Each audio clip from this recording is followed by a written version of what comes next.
کی اگلی حدیث پاک کا نمبر ہے 237۔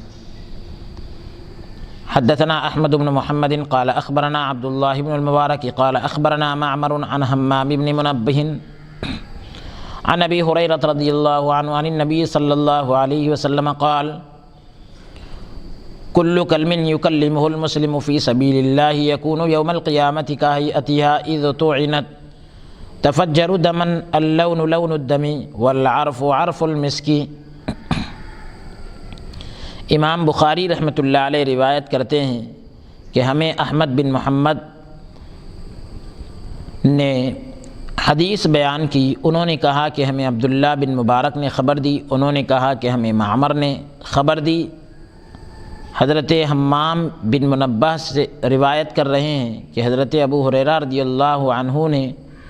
روایت کیا کہ نبی کریم صلی اللہ علیہ وسلم نے ارشاد فرمایا، ہر وہ زخم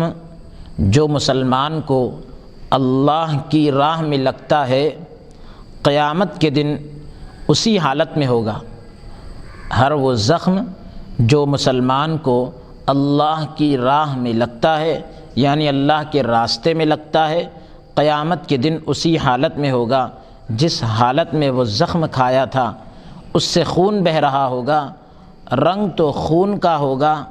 اور اس سے مشک کی خوشبو آ رہی ہوگی۔ جو زخم اللہ کی راہ میں لگ جائے،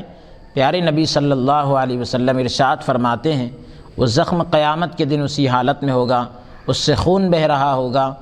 اور رنگ تو خون کا ہوگا لیکن مشک کی خوشبو اس سے آ رہی ہوگی۔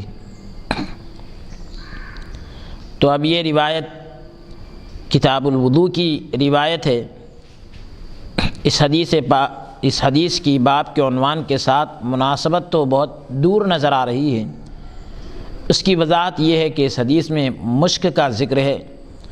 اور مشک کی اصل وہ خون ہے جو ہرن کی ناف میں سے گر جاتا ہے، اور چونکہ وہ خون ہے اس لیے اس کو نجس ہونا چاہیے، جیسا کہ باقی خون بھی نجس ہوتے ہیں، یعنی ناپاک ہونا چاہیے۔ جس طرح سے وہ ہرن کے مشک کو خون سے مناسبت دی جا رہی ہے،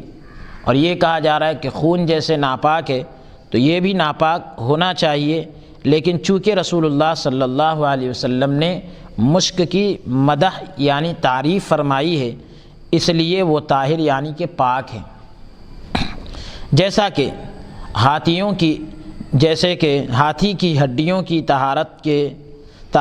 آثار سے بیان کی گئی، یعنی ہاتھی کی ہڈیوں کی جو پاکی ہے وہ احادیث سے اقوال سے نقل کی گئی ہے، اور باب کے عنوان میں نجاستوں یعنی ناپاکیوں کا ذکر ہے۔ تو اب باب کے عنوان کے ساتھ اس حدیث کے بعد یعنی دوری کی وجہ یہ ہے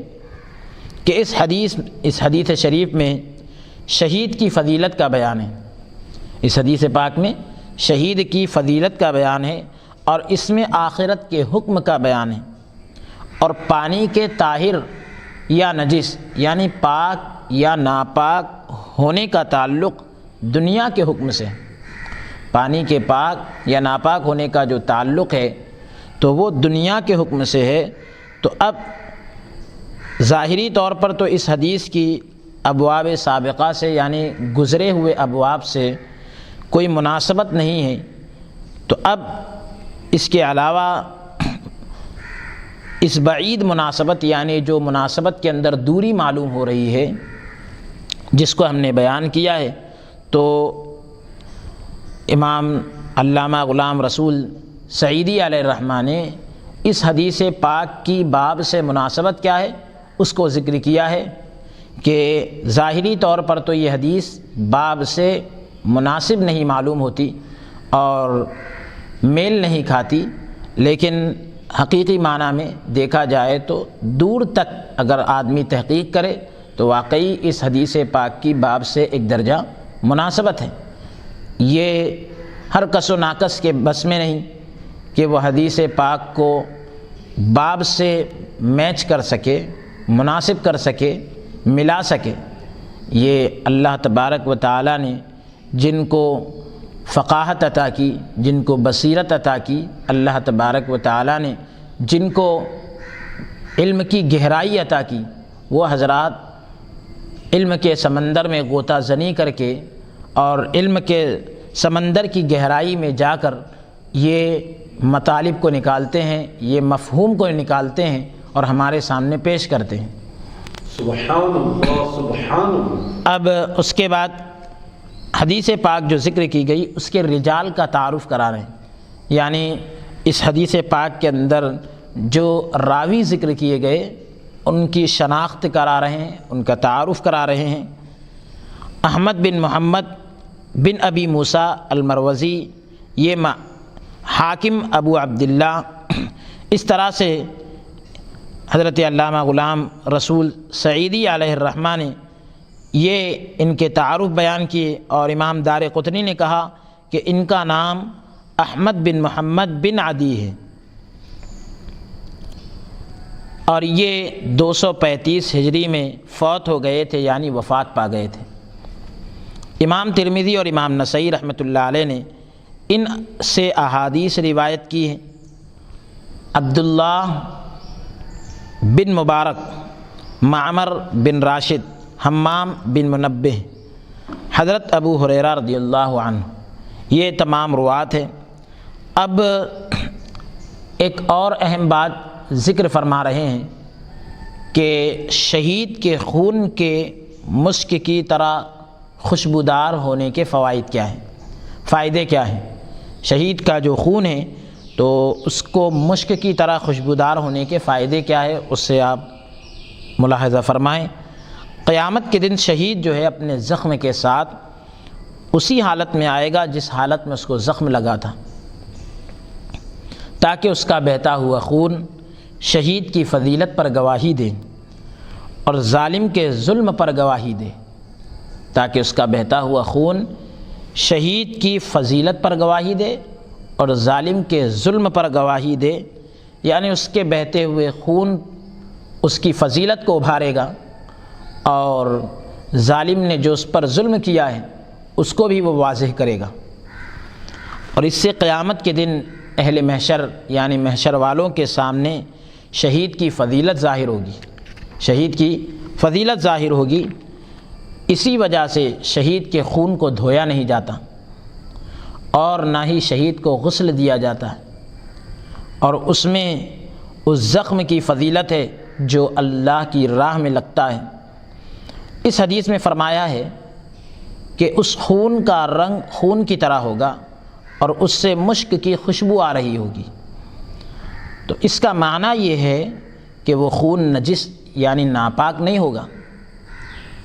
اور اس کو مشک کے مشابہ فرمایا یعنی مشک کے جیسا فرمایا، وہ حقیقت میں مشک نہیں ہوگا۔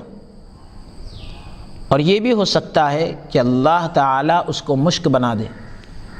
اس خون کو اللہ تعالیٰ بروز قیامت مشک بنا دے، کیونکہ اللہ تعالیٰ ہر چیز پر قادر ہے۔ جس طرح اللہ تعالیٰ قیامت کے دن بنو آدم یعنی آدم علیہ السلام کی اولاد کے نیک اعمال کو حسین اجسام یعنی خوبصورت جسم میں اور برے اعمال کو قبیح اجسام میں یعنی برے جسم میں منتقل کر دے گا، تاکہ